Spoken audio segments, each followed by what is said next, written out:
Okay.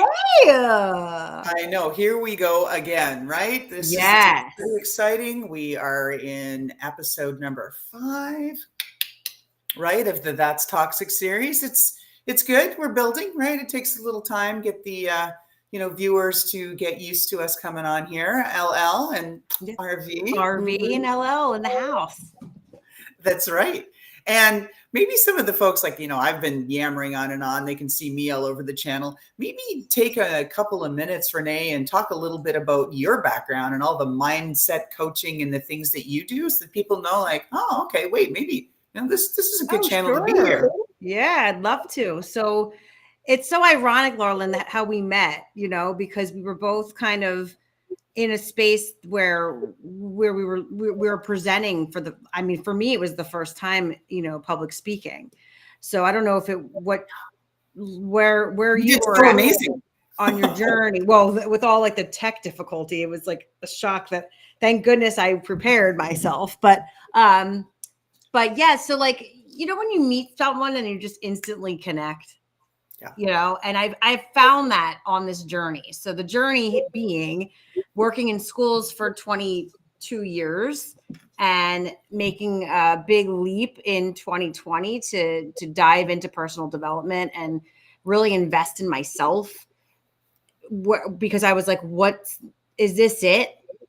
Am I just going to work till I'm 65 or whatever and get my pension and all the things? And I was like, there's got to be more. There's got to be more. So I invested in myself, and I ended up in a really intensive mindset program through the Proctor Gallagher Institute. And, it changed me for the better and made me realize that, we don't need to settle if we're not feeling happy. And, being content isn't the same thing as being happy. You could be content and just go through the motions and be like, yeah, it's okay. I'm just going to get up and do the same thing all day, every day, over and over again. But it doesn't necessarily make you a happy human. So for me, it was like very easy just to stay where I was because I was settled. I've been in the field for a long time and working in a school, the beautiful school, great families, all the things. But I was feeling like really like something was missing. So when I started learning about all these concepts and mindset, it just opened up a whole new world for me. And I really felt called to bring it to, the youth, because I feel like I was 41 learning all this stuff, all these new concepts that I had never heard of before in all the years of schooling that I went to. I have my master's degree and all the things. And it just inspired me to start a business. And that's what I did. And here I am now talking with you on here and doing all sorts of cool stuff like this podcast. I speak on stages. I'm hosting a conference in the fall, like writing a book. I just have so much cool stuff in me that I didn't know I had in me. And that's what I want for others. So that's, feeling comfortable in your own skin, understanding that you can make a huge leap in your professional life, in your personal life, in any of the facets of your life. And it's never too late. So, right. Like the second, call it a midlife crisis, I guess. I don't really know, but I get it, because we've lived so long in our lives, like our life's halfway over. It's sad to think, but like we can't waste any more time being content and not excited about what we're doing. And that's so key. I mean, there's so many things in there. Like I did that. I remember my little sister, when she turned 43, I said, welcome to the back nine. Didn't go over well on her birthday card, but that's good, right? And meanwhile, I uphold the mantra just in things that you were saying. It's, I'm not too old. It's not too late. And Never. Right. And just to really dig in. And we see someone here. So hello, Sandra Lee. We've got someone couldn't get in on YouTube. So that's interesting. We always have these like little glitches with the technology, and it's just so annoying. Hence the second half of life announcement, because we weren't born with the technology in our hands. Oh, I know. Right. And it's okay, so we're here. Oh, that's interesting. Well, we'll just keep going with it. It looks like it is streaming to the show to YouTube, and it is streaming to Facebook and LinkedIn and a few other channels. So I'm not sure what's going on there, But it shows we're streaming. I'm getting green lights on things. And again, it's all a matter of what We we just got see. to keep going. We'll keep going. So Mhm. today's episode, what we wanted to talk about is flirting. And when you think about that, you're thinking, flirting, why? You know, we're two middle-aged gals, me being the older of the two of us, yes. But what it is that you're seeing so much in the workplace now because people don't know, they don't go out. They've got Tinder, they've got all these other apps and things they can swipe. So when they see each other in the workplace and there's some attraction, they're starting to flirt a lot, and it's making other people uncomfortable. Great fun if it's you and the person you are flirting, not so fun if you're the other people who are watching this. Mhm. So wanted to get your take, on flirting. Like, what are you seeing in the workplace and how it's making people uncomfortable and making it toxic? So it's interesting because I'm not really in the workplace anymore. So I can tell you stories from the past that will knock your socks off with behavior that was going on in a school. But Right. and even before that,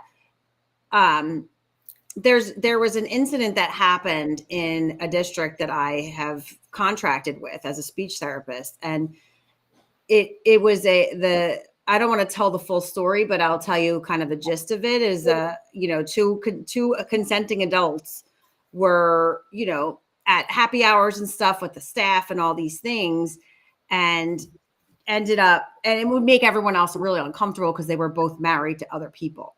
Ew. Yeah, Extra ew. Ugh. yeah, extra icky. So it was interesting when I heard that. I said, wow, that's really, really ballsy. Like you're right out in the front of everybody at a happy hour, behaving like, two teenagers when everyone there knows that you are married to someone else. So it does make everyone extremely uncomfortable. And I 0 out of 10 recommend. I don't think you should do that. And if you feel the need to be flirting in that sense and behaving that way, maybe it's time to, reevaluate your marriage and your relationships and what you want in your life, because you're really sabotaging it, especially if you have children, because then they end up being kind of like collateral for all this damage. And it's it's sad. It's sad for them, especially. But I have had not my own experience with this, but definitely experiences from others. I haven't witnessed firsthand, but I've heard, and that's bad enough. The fact that I know, and I'm not even the one that sees it. It is, and People will be there talking, So it's I don't know. It's just not. It's not in my wheelhouse to behave like that. But no, and I've seen it like this. I remember this one example. We were at this conference, and it was this genetics conference that happened every year. And one of the sequencing the genome bigwigs mm-hmm. was there with his wife, only he wasn't with his wife. Got it. And you look at that and you think, wow, like, where is this going?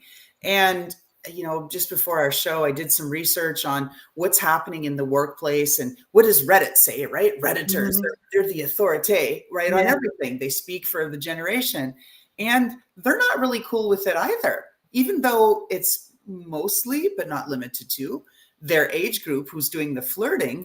They're saying it's yucky. They don't want to see that at work. Everybody just wants to kind of go to work, get in, get it done, get out. Yeah, work is probably the most unsexy place to be.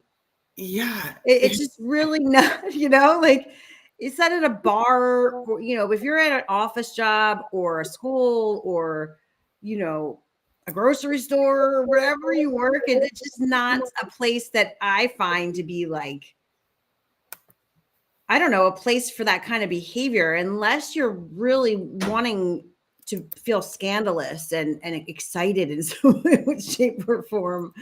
I don't get it. Well, that's just it. And the thing is, and so like all these different studies are going on and saying, well, Gen Z as a whole, they're not really going out, they're not mingling, they're not dating, Mm-hmm. they're not mating. And so that's a whole thing. But then you look at it and say, okay, what's happening here with respect to the workplace. And so in looking around, like I said, there was a study, and let me just get the journal right. So I'm just going to look at my notes. It was a study from a few years ago published in the Journal of Organizational Behavior and Human Decision Processes, says that light flirting helps coworkers relieve stress. Huh. What do you think of that? I don't know if relieve stress is the right word, or if it makes your day more interesting. Well, and that's the thing, like, to me, and we'll get to this comment here. Hi, Sandy, Wendy. If people like each other, like, well, what's the harm? And is it your problem if it's bothering you that somebody else is flirting? Well, it's like, you don't come to work. It's not a bar or a pickup place. It's a place where people are supposed to behave professionally. And I guess everybody has a different definition of what is professional, but I don't want to see people flirting, and it makes me uncomfortable. And then especially if I have to go work with either person, and then you're already thinking, if you're a mature person, thinking, well, how long's that flirtation going to last? It's going to last until it doesn't, right? And then when it blows up, everybody in the office is going to be uncomfortable. Right. And I think the line is just too blurry. Like, is a little, like, is that okay flirting? Or like, when does it go like then it's okay to cross the sexual harassment line? I really feel like it depends. If it's two young people that are not attached, I always look at it as from like the married human who, when I hear about married people doing this, it really makes me angry.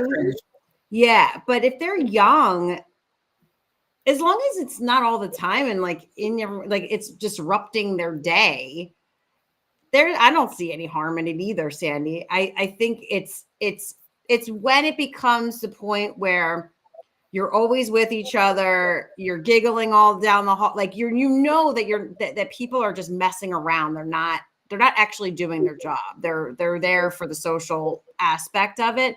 That's when it would get on my nerves. But I don't even know if it would then, unless one of those people had to do a job for me and they weren't doing it.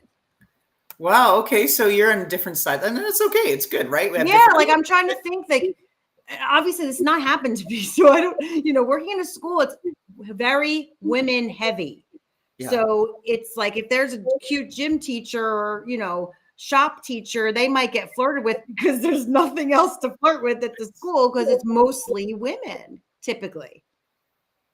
It's true. And I do think it's good to have, different energies, the different sexual energies. You got male and female energy, and people, otherwise it tends to be, if it's all one way or the other, to, toxic masculinity, as they say, right? Or on the other side, it just, it can devolve. Like, either way, it's always good to have representation from lots and lots of different folks, right? So, in creating inclusive environments, I mean, that's the goal.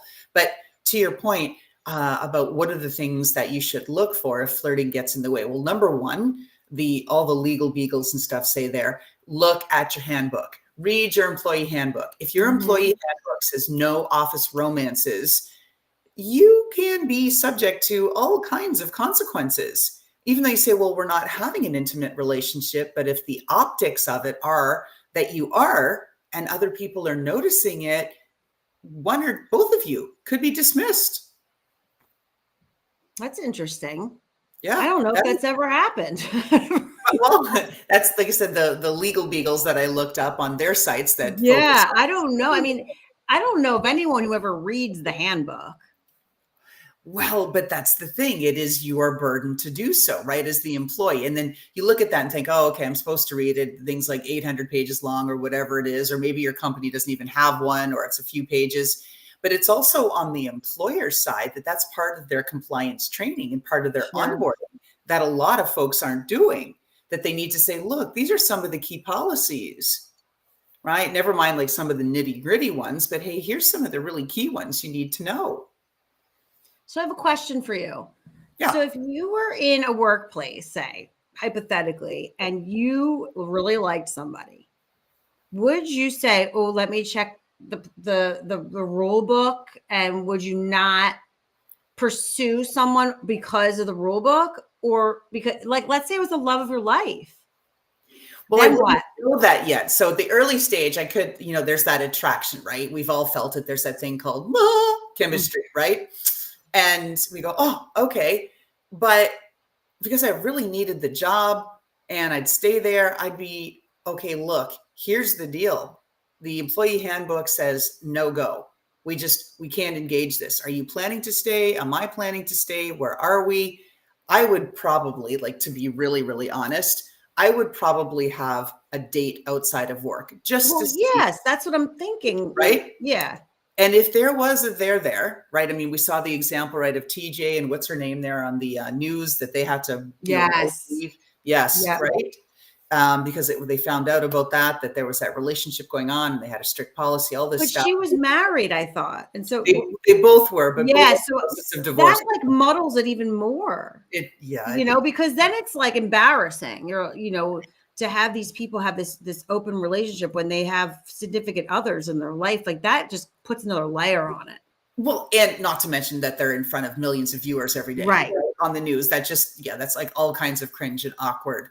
But I would say, okay, so we had some date after work, something trying. It's like, wow, there's something there. But I would be going the opposite way at work. Zero flirtation, 100%. Zero contact. Like, you stay on that floor, I'll stay on this floor. Yep. No texting back and forth, no this, no using the work phone, like 0, 0, 0, because you don't know how it's going to play out.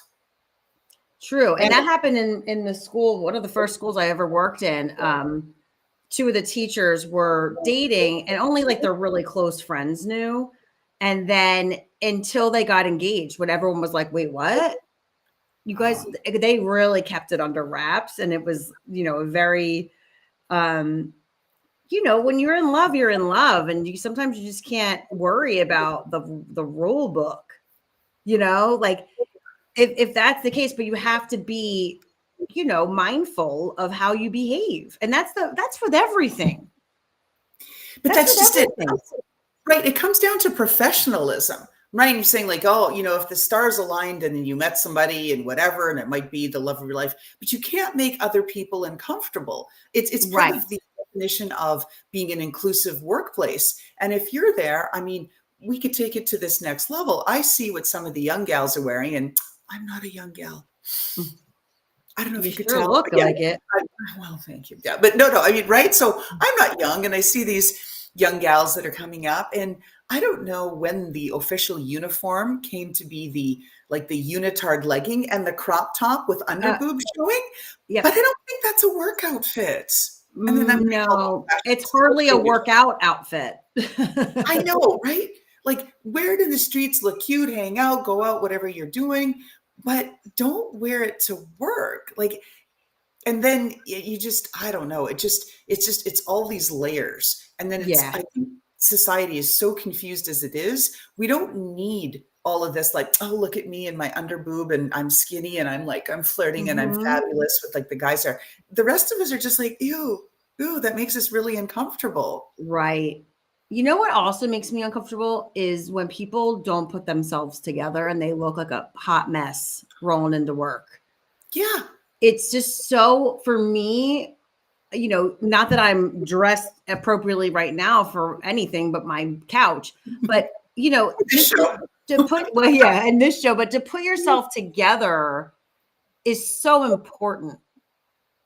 It's so important because first impressions are everything. And if you're rolling into work like you were out till 3 a.m, and didn't really sleep, and you just look, I mean, there's ways that of treating that. Like if you went, I mean, I'm not saying in my 20s I wasn't very, I was out all night and then showing up at work, but I put myself together, man. Like, get your stuff together and look presentable, and don't why there's no need for body parts to be sticking out.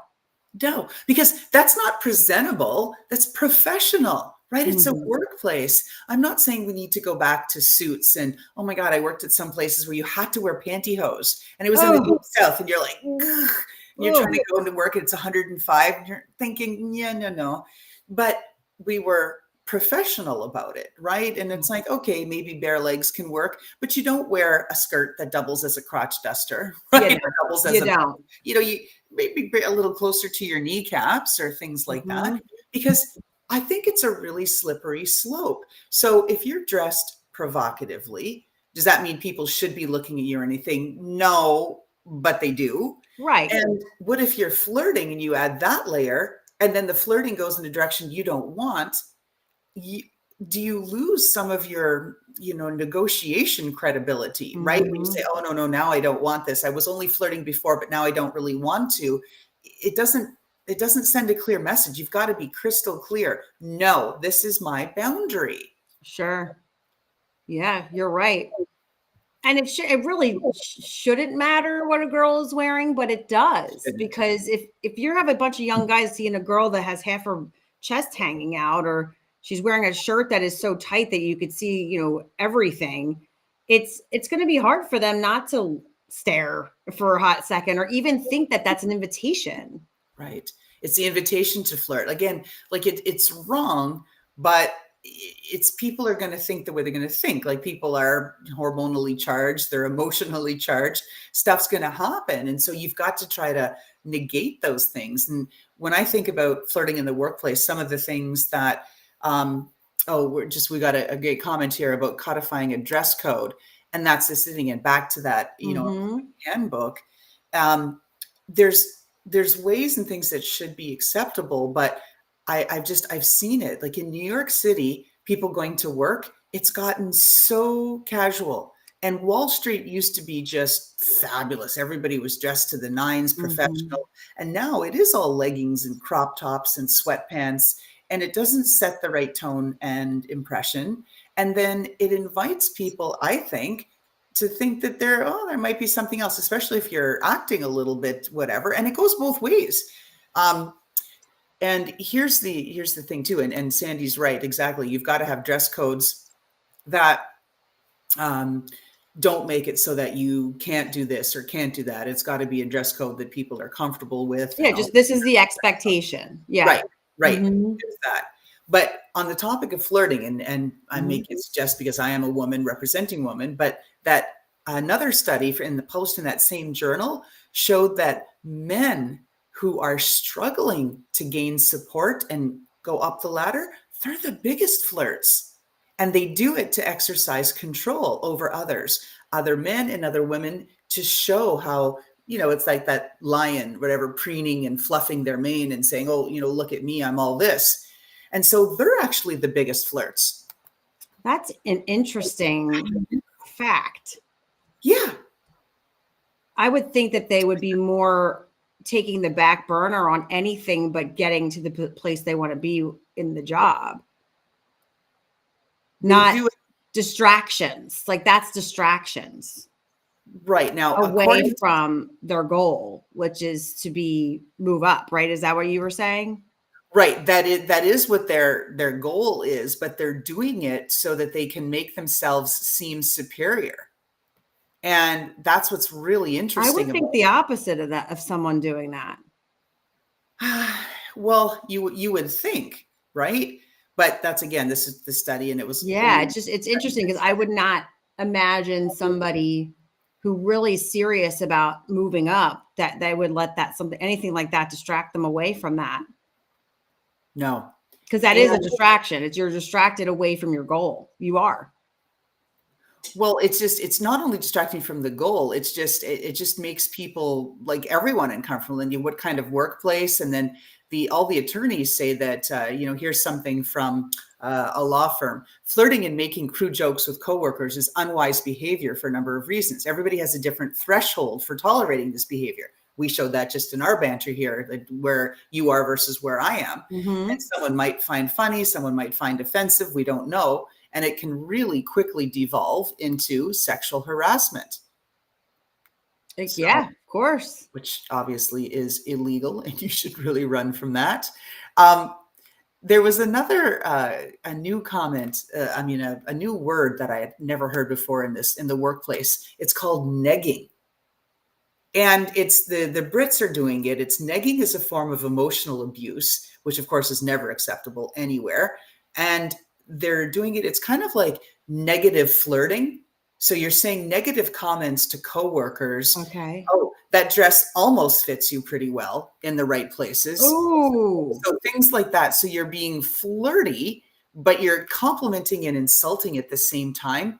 And then you might disguise the insults as questions. Things like, I'm really surprised by how well you did with that report. Did someone help you? That kind Ooh. of thing. Yeah, I know. Right. It's this whole new thing, all these new words, negging. Negging. I don't know if I like that word, but I get it, right? Negative flirting. Right. And so that's a weird thing. It's a mishmash of the two words, right? But it doesn't sound. I don't like it. No. None of it's good. And then I'd rather just call it like negative flirting or flirting, right, it's not even negative flirting. It's insulting. backhanded flirting. Backhanded flirting. It's insults. Insulting. It's insulting. That's it. But here's Inserting in flirting. Just no. I was trying to mash it up. It didn't work. You can try our review. Yeah. But that paper that we were talking about was by Haas School of Business professor Laura Cray, and also co-authored by Jessica Kennedy of Vanderbilt University and Michael Rosenblum of New York University, saying that in the study, most of it focuses on men in power, but they've debunked the myth that social sexual behavior is something that only high power men do. Somehow power is this aphrodisiac. It makes people take advantage of others sexually. They said, in fact, we found that it's more often men who are insecure about their role at work, who use unwanted social sexual behavior to look more masculine and powerful, right? Toxic masculinity, even when they know it's offensive to women. Who knew, right? It's so interesting. I've never been put in this kind of positions because like I said, I've always worked in a school. So for me, there weren't these high-powered men walking around, but I do have friends who've worked on Wall Street, worked in New York City, worked where, they're treated a certain way, and it's there, and it makes them want to quit, and they're high up too. And they, there's just the inequality is still there. It's still the women, are high up there, but the men are just a little bit higher. It's still there. It's still there. I'm sure not everywhere, but a lot of places, the men are the high powered, like the women's suits don't get treated the way the men do. That's right. And then I've seen in a couple of ways too. So when I was young, right, 1,000 years ago, when, dinosaurs still ruled the earth and all the rest of that, right? So a long, long time ago. And we were a young group. We were all sort of the then rising, folks within the company. And everybody was a little more flirtatious and stuff, but they didn't have the same boundaries that we do now. That was, that was really, kind of gray space. And obviously, since the turn of the century, it's been very clear. Me too, and no, right? Not me, not you. But back then, I've also seen it coming into the workforce where it is generally a younger workforce, and I'm one of the older folks there, and you see it and you just think, wow, this is really cringy. And how can this still be happening when they see what's on social media? They hear about cyberbullying. They know about people like on TikTok or this or that. They're walked out of the office because they did X or Y or whatever. And yet they're still doing it. Are you talking about the 20-year-olds, like and above? Like what age group are you talking about? Even some of the millennials, right? I think there's a definite line between what they like. They have a sense of entitlement. Generally, it's just what it is. I mean, you can love it or hate it, but it's the entitlement from that generation is so palpable. And I think a lot of them don't think that it includes them. It's no, this is just me. I'm not doing anything wrong. It's a lot of that goes on with that generation. And, it's a shame because that's not, the older they get, the harder life's going to be if that's what they think, if they feel like they're entitled to behave however they want. It's, right. And this is where it's hard as the employer or as the manager, where you've got to enforce this and say, no. And especially if the policies are unclear or lacking in the workplace, you don't really have much of a leg to stand on. You can say, there. No, No, no, young lady. Mhm. No, no, no, don't do that. That's not a good thing. But you can't really, and how far can it go? Nothing has teeth. And Right. so all that you can do is that either as the manager or as the coworker, and you're watching this, is privately seek out time with both of the parties that are flirting Mhm. individually, and say your piece in a respectful, calm voice, neutral, I'm Facts. mature. I see you're doing this. Right. Facts, no, not opinions and no emotionality to it, Bingo. But yeah, I mean, I liken it to parenting. It's, if you let your kids get away with X, Y, and Z for such a long time, it's going to be very hard to reverse that behavior. And It, I think that's what I like in this too with employers is like they see the behavior, maybe they ignore the behavior keeps continuing. But then when you want to talk to them about the behavior, it's almost like it's already been happening for too long. It's going to be really hard for things to change at that point. Where if you set the precedent from day one, these are the expectations, and we will not waver from these expectations. You're being held accountable for dressing appropriately, behaving professionally, following through with your responsibilities, and laying it out there where there's no gray area. It's just there it is. So if something goes on, you say, we talked about this, right? and that's where it comes down to. Employers aren't doing a good job onboarding people, and they're not doing a good job lining up, the company culture, the company values, the what with their leadership, and expecting the leadership to roll it down properly. Got to make things crystal clear and say, hey, here's rule number one. We don't want body parts showing. That's just never cool. That's not professional. Mm-hmm. No clothes too tight, no clothes that are ripped, no clothes that reveal parts of the body. Yeah. Or that should be clear. You got to tell your employees that. Who cares if they have blue hair or long fingernails, or doesn't matter. That's fine, unless that's your company policy that you don't like that. Right. Maybe you're a funeral director, and that may not be, not go over well to people that are in mourning, too flashy. Who knows? You got to be more muted and somber and wearing black clothes or dark clothes. And, every company is going to be different. But that's certainly one thing. And then you've got to be clear and, again, set that boundary so that you, the coworker, aren't always being put in that position where you've got to tell the other people and say, look, you're making me uncomfortable. And I may be the only one who's brave enough to say something, but I'm sure I'm not the only one who's uncomfortable. What happens when you two stop flirting? And then we've got a group project, and then we've got a new group dynamic that's all dysfunctional because you two can't get along, can't be at the same table. It gets icky. Yeah, absolutely. But I think it all, like, just to wrap this all up, I feel like it just starts from above. The culture is built from top to bottom. So if the boss or whoever is in charge is allowing that behavior or doesn't reinforce the rules, it's almost like a free for all. And if they are not showing those expectations, well, it's the culture in the workplace is going to reflect that. So it's really important that the bosses, whoever they are behaving a certain way as well, as the example, And that's the thing. And then there's got to be these boundaries, right? Where we've got to see that there are rules and lines, not only in the workplace. The example I'm thinking of, just on Saturday, there was a wedding in Indiana, and the groom and his best man were jailed. Why?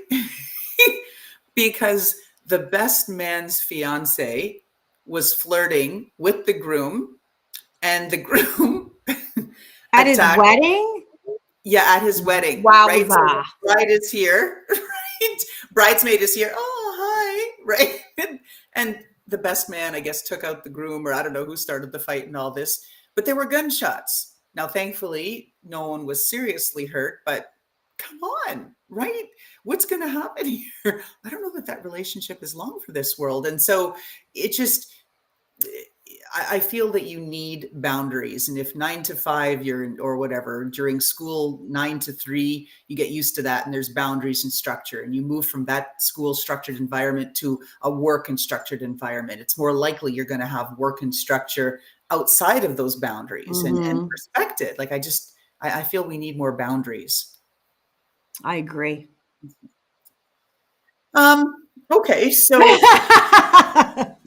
with that, so maybe here's a couple of things just in wrapping up and like on where we are with Toxic Tuesday here and That's things toxic. so a couple of I think really key things just to wrap up the topic of flirting. So one, when according to the Equal Employment Opportunity Commission, EEOC, right, a relationship crosses the line, and this is for everybody, that if somebody is flirting with you and it's unwanted, or you're watching, maybe you have children that are flirting in the workplace and you're seeing that dynamic, or you're seeing coworkers flirting, it's not good. It leads to, if you have unwanted sexual advances, conduct that constitutes sexual harassment, if it interferes with work, if it creates a hostile, intimidating, or offensive work environment, or if it involves requests, right? Quid pro quo for sexual favors, that is sexual harassment. And every employee is entitled to be protected from that. No one needs to see it in the workplace, and no one needs to experience it personally directed to them. So if you are on the side of, well, I think you can flirt a little bit, ensure your work remains the top priority for everybody. And then, oh my God, the love triangle. Make sure nobody else is interested in the same person. That's going to get really ugly, right? Yes. And this whole thing, if you think that no one's watching you or observing, think again. Yeah. Everybody can see. I always say it. You're always on a camera. Don't always assume everywhere you go, you're on a camera. That's it. Exactly. Right. And that in-office PDA, just that's toxic. Don't do it. No, yeah, that's toxic. That's totally toxic. So with that, we're going to jump into talk about what the topics are going to be. We're going to enter our series on narcissism, right? Because we've all had that narcissistic boss. Yeah. Maybe we've had a narcissistic parent or sibling. Maybe we've had a narcissistic coworker or a narcissistic relationship. Like me, my ex was a textbook NPD. I'd never even heard about. I want to get into that next time. Okay, well, we'll dive right into NPD because I can share my experience and stuff too. Yeah, I think that would be a really good way to kick it off. Well, I'd be happy to. I have the book. It's so dog worn and tattered and it's all flagged and things. I went to when just, to give the little like preview of what to be expecting for next week when we get into this. In a very heightened state of like high drama, basically my ex ripped the mantle off the wall after I had stained it and fixed it and was coming after me, throw it at me. So I went in seeking emergency shelter, police support, restraining orders, like all this stuff, right? Because there had been episodes of knife, holding knife at me, gun at me, knee in my throat. Like there was a lot of stuff. So it was building and building. And I was totally freaked out, right? I thought, oh my God, now he's really going to hurt me.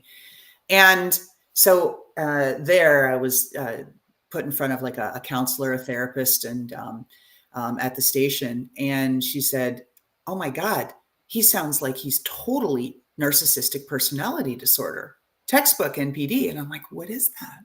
I didn't even know. She gave me a book and I read it and I'm like, yeah. It all made sense, didn't it? It was unbelievable. And the scars that came from the emotional, financial, my God, physical, like spiritual, like all of the forms of abuse. Anyway, we'll get into that. I think we're on to something with that topic, as even Sandy says. She said it's a great topic. So let's put a pin in it and let's do that. Start it next week. Excellent. Okay, everybody, you know where to find us. LLRV, Toxic Tuesdays. Yes. Toxic. 7 p.m. Eastern every Tuesday. Yes. Thanks, everyone, for joining. Bye. Bye.